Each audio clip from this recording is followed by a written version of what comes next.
नमस्कार, मैं हूं सौरभ शर्मा। आप देख रहे हैं हकीकत क्या है। प्रधानमंत्री नरेंद्र मोदी ने आज एक अपना फैसला पलट दिया। मोदी विरोधी मोर्चा बिल्कुल जोश में आ गया था। लेटरल एंट्री पर फिलहाल रोक लगाने के फैसले को मोदी विरोधी नेता अपनी अपनी जीत बताने लगे। सोशल मीडिया का पन्ना रंग दिया गया। लेकिन क्या नरेंद्र मोदी सच में पीछे हटने वाले नेता हैं, या मोदी ने कुछ ऐसा सोचा है जो राहुल गांधी, अखिलेश यादव और तेजस्वी यादव को फिलहाल समझ नहीं आ रहा। अब अगले 90 दिनों में महाराष्ट्र, झारखंड, हरियाणा, जम्मू कश्मीर 4 राज्यों में चुनाव होगा। चुनाव में जाति सबसे बड़ा मुद्दा बनता जा रहा है और एंटी मोदी टीम जाति के दम पर ही चुनाव लड़ने वाली है। यह बात भी बिल्कुल साफ है। आरक्षण फिर एक बार एक बड़ा मुद्दा बनाया जा रहा है। लेकिन प्रधानमंत्री मोदी ने इस बार गेम चेंज कर दिया है। जाति की सियासत इस बार बीजेपी भी जमकर करेगी और इसकी शुरुआत आज से हो गई। अब आज के बाद आगे क्या होने वाला है, इस रिपोर्ट में आपको डिटेल में पता लगेगा। नरेंद्र मोदी ने बहुत दूर तक देखा है। प्रधानमंत्री ने बहुत दूर की सोची है। मोदी ने पॉलिटिक्स का टेलीस्कोप लगाकर देखा तो उसमें दिखी जाति। मोदी के टेलीस्कोप में दिखा मंडल, आरक्षण, पिछड़ा, दलित, आदिवासी, और मोदी के टेलीस्कोप में दिखा सामाजिक न्याय यानी सोशल जस्टिस। नरेंद्र मोदी अब नई सोशल इंजीनियरिंग करेंगे। मोदी अब मंडल लागू करेंगे। कमंडल किनारे रखा रहेगा। नरेंद्र मोदी आगे के सारे चुनाव मंडल पर ही लड़ेंगे। मंडल यानी कि जाति, मंडल यानी कि पिछड़ा, मंडल यानी कि यादव, पटेल, कुर्मी, कुशवाहा, जाट, सैनी, मौर्य, शाक्य, लोध, राजभर, निषाद, बढ़ई, कुम्हार, लोहार, सोनार। मंडल यानी कि कानू, कलंदर, कश्यप, केवट, कहार, तेली, गोसाई, सैंथवार और इस जैसी सैकड़ों जातियां।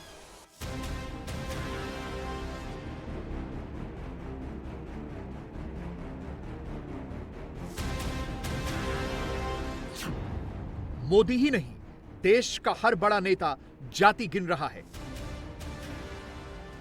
क्या राहुल, क्या अखिलेश, क्या तेजस्वी और क्या चिराग पासवान, शिंदे हो या फडणवीस, हुड्डा हो या सैनी, हर नेता जाति कैलकुलेटर लेकर चल रहा है। क्या अब से हर चुनाव जाति पर ही लड़ा जाएगा?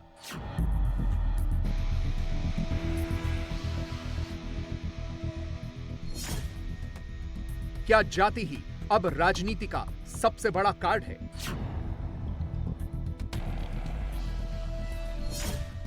क्या बगैर जाति के कोई चुनाव नहीं जीता जा सकता?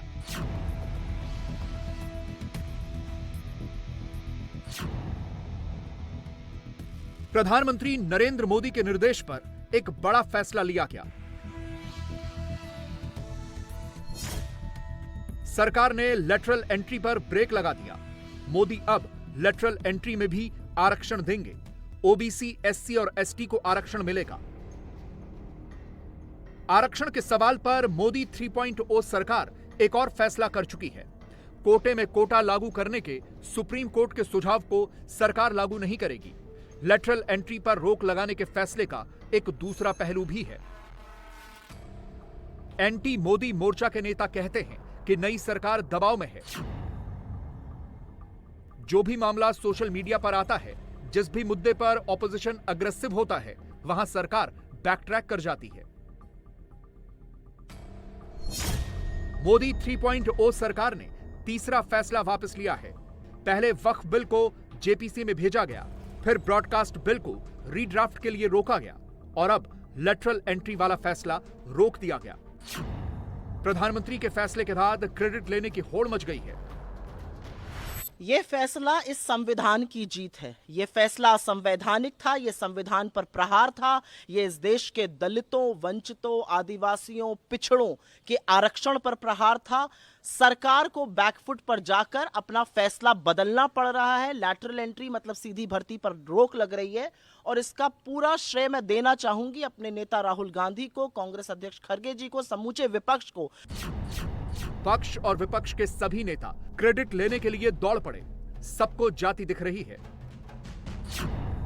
लेटरल एंट्री के जरिए सिर्फ 45 पद भरे जाने थे, लेकिन इस पर होने वाली पॉलिटिक्स 45,000 पदों से भी बड़ी है। राहुल गांधी जी और उनके खानदान की जो खानदानी विरासत है आरक्षण और SC ST OBC को लेके, वो किसी से छुपी हुई नहीं है। मैं राहुल गांधी से पूछना चाहता हूं, वो उस समय बहुत बोल रहे थे ना कि उनको इतने सेक्रेटरी नजर नहीं आते। अभी हमारे कैबिनेट सेक्रेटरी बने हैं, किस बैच के हैं? राहुल गांधी को ना पता और बताए 1987 बैच के। मैं राहुल गांधी से सवाल पूछना चाहता हूं कि 1987 में आपकी पार्टी नहीं, आपके पिताजी की सरकार थी, बताइए कितने SC ST OBC थे उस समय आए थे? क्यों आरक्षण नहीं दिया था आपने OBC को?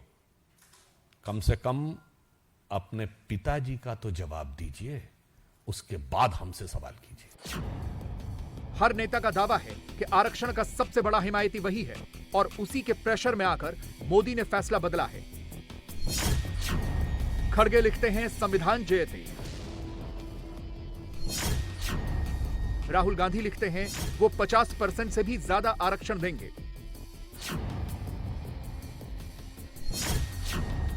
अखिलेश यादव इसे पीडीए की जीत बता रहे हैं। तेजस्वी यादव ने एग्रीकल्चर साइंटिस्ट के रिक्रूटमेंट में भी आरक्षण की मांग कर दी।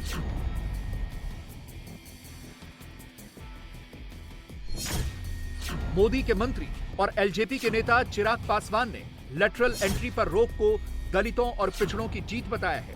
मुझे खुशी है और ये मेरे विश्वास को पुनः बल देता है कि मेरे प्रधानमंत्री आदरणीय नरेंद्र मोदी जी ने समाज के एक बड़े वर्ग, अनुसूचित जाति, जनजाति, पिछड़ा वर्ग से आने वाले लोगों की चिंताओं को समझा और आज एक आदेश के तहत ये जो विज्ञापन निकला था इसको रद्द किया जाता है। विपक्ष ने एक ऐसा माहौल बनाने का प्रयास किया जैसे इतिहास में पहली बार ऐसा हो रहा हो। पहले हुआ इसलिए ये हो रहा है, सही है, मैं इसका भी पक्षधर नहीं हूँ, इसीलिए मैंने इसके खिलाफ भी अपनी बातों को रखा। पर जो विपक्ष एकदम हमदर्द बनने का प्रयास कर रहा था, अनुसूचित जाति, जनजाति, पिछड़ा वर्ग से आने वाले लोगों का हिमायती बनने का प्रयास कर रहा था, ये वही विपक्ष है जिसने समय समय पर, अपने समय पर डायरेक्ट ये भर्तियां करने का कार्य किया। नरेंद्र मोदी के लिए इस वक्त लचीला होना जरूरी है। जो लोग कहते हैं कि मोदी किसी की नहीं सुनते, मोदी सिर्फ अपने मन की सुनाते हैं और सिर्फ अपने मन की करते हैं, उनकी सारी शिकायतें दूर हो रही हैं। ये 240 का साइड इफेक्ट भी है। लेटरल एंट्री पर रोक को देखने का तीसरा नजरिया भी है। मोदी खुद को इवॉल्व कर रहे हैं। प्रधानमंत्री मोदी पार्लियामेंट के नए नंबर और नई सियासत के मुताबिक खुद को ढाल रहे हैं। लेटरल एंट्री एक बहुत ही ट्रांसपेरेंट मेथड जो लिया था, उसमें रिजर्वेशन के प्रिंसिपल्स लगे, ऐसा निर्णय लिया है। आपने देखा प्रधानमंत्री श्री नरेंद्र मोदी जी ने हमेशा सामाजिक न्याय के प्रति अपनी प्रतिबद्धता दिखाई है। ओबीसी कमीशन जो कि एक बहुत ही साधारण सी बॉडी थी, उसको एक संवैधानिक दर्जा दिया। नीट में, मेडिकल एडमिशन्स में, सैनिक स्कूल्स में, नवोदय विद्यालय में, सब में रिजर्वेशन के प्रिंसिपल्स को लगाया। हमें ये भी ध्यान रखना चाहिए 2014 से पहले किस तरह से यूपीए की सरकार, कांग्रेस के जो निर्णय होते थे उनमें रिजर्वेशन के प्रिंसिपल्स का कोई ध्यान नहीं रखा जाता था। किस तरह से doctor Manmohan Singh ji finance secretary बने थे, doctor Montek Singh Ahluwalia finance secretary बने थे, डॉक्टर विजय केलकर जी उससे पहले फाइनेंस सेक्रेटरी बने थे। तो क्या उस वक्त रिजर्वेशन के प्रिंसिपल का कांग्रेस ने ध्यान रखा था? ये प्रश्न भी कांग्रेस को, इस प्रश्न का जवाब भी कांग्रेस को देना चाहिए। मोदी की समझ में आ गया है, जाति पर आओ और चुनाव जिताओ।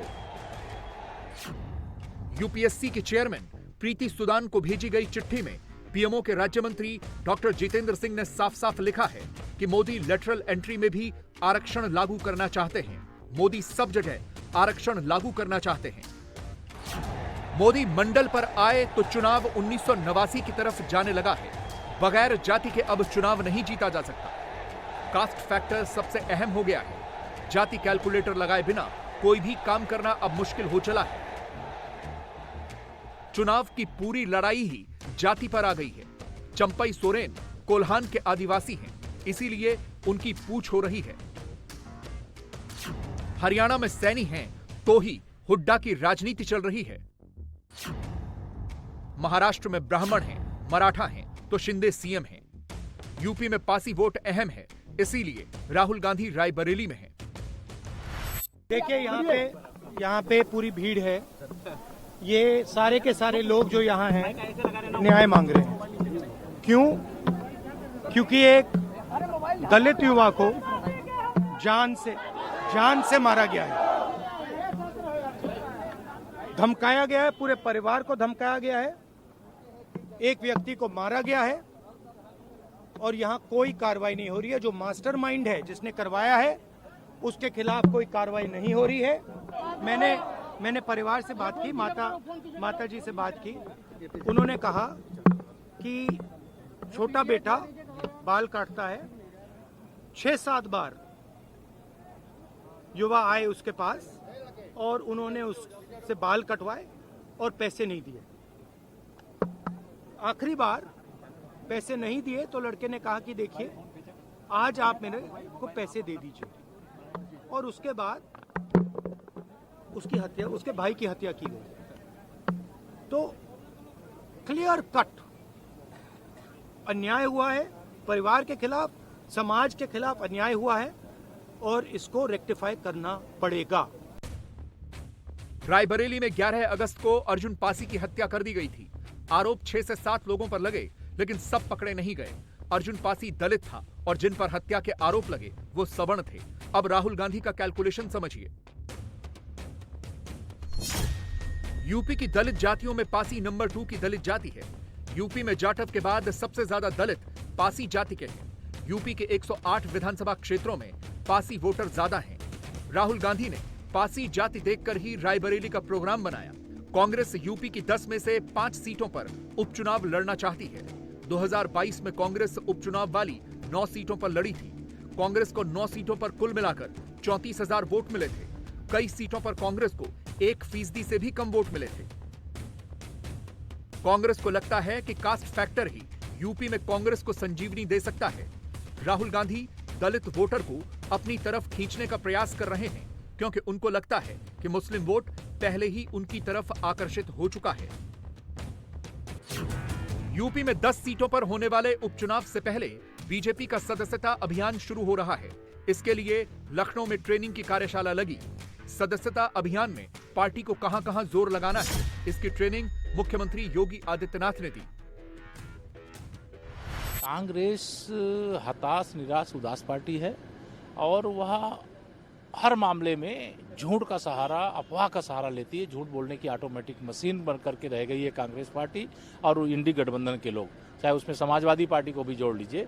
ये बयानवीर हैं, रोज बयान देंगे, लेकिन गरीब का भला नहीं कर सकते, पिछड़ों का भला नहीं कर सकते, दलितों का भला नहीं कर सकते।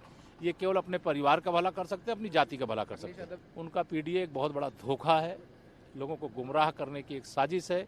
एक परिवार से 5 सांसद बनेंगे और वो पीडीए है। उनका पीडीए पिछड़ों को, दलितों को धोखा देने के लिए है और उसका जवाब जो भी अब चुनाव होंगे उसमें जनता देगी। 2024 के लोकसभा चुनाव तक बीजेपी की डबल इंजन वाली पॉलिटिकल ट्रेन में धर्म वाला इंजन आगे था, जाति वाला इंजन पीछे था। लोकसभा चुनाव के बाद जाति वाला इंजन आगे हो गया है, धर्म वाला इंजन पीछे चला गया है। बीजेपी के राइज पर गौर करेंगे तो समझ में आएगा कि बीजेपी को सत्ता तक पहुंचाने में कमंडल के साथ मंडल ने भी अहम रोल निभाया है। राम मंदिर आंदोलन कमंडल वाला प्रयोग था, जिसने बीजेपी को 2 सीट से 160 सांसदों वाली पार्टी बना दिया। बीजेपी ने जब कमंडल के साथ मंडल जोड़ा, तभी वो 300 सीट से आगे निकल पाई। 1996 के चुनाव में बीजेपी को 161 सीटें मिली थी।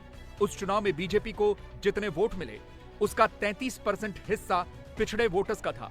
दलित वोट का हिस्सा 11% था और आदिवासी वोट का हिस्सा महज 7%। 2019 में जब बीजेपी ने 303 सीटें जीती, तब बीजेपी को मिले कुल वोट में ओबीसी वोट का हिस्सा 44% था, दलित वोट का हिस्सा 16% हो गया और आदिवासी वोट का हिस्सा 7% से बढ़कर 10% हो गया।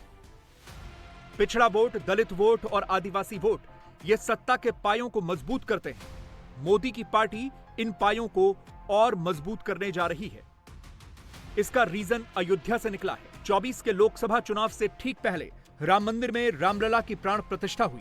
बीजेपी को लगा कि यहां से हिंदुत्व वाला वोटर जाति की सीमाओं को तोड़कर वोट करेगा, लेकिन 24 के चुनाव में ऐसा नहीं हो पाया। जाति का समीकरण ऐसा बैठा कि बीजेपी अयोध्या फैजाबाद की सीट भी हार गई। लोकसभा चुनावों में कांग्रेस और इंडिया अलायंस वाली पार्टियों ने संविधान और आरक्षण खत्म करने की बात करके पिछड़ा, दलित और आदिवासी वोट को तोड़ने का प्रयास किया। राहुल गांधी कुछ हद तक सफल भी हुए, लेकिन मोदी वक्त रहते संभल गए।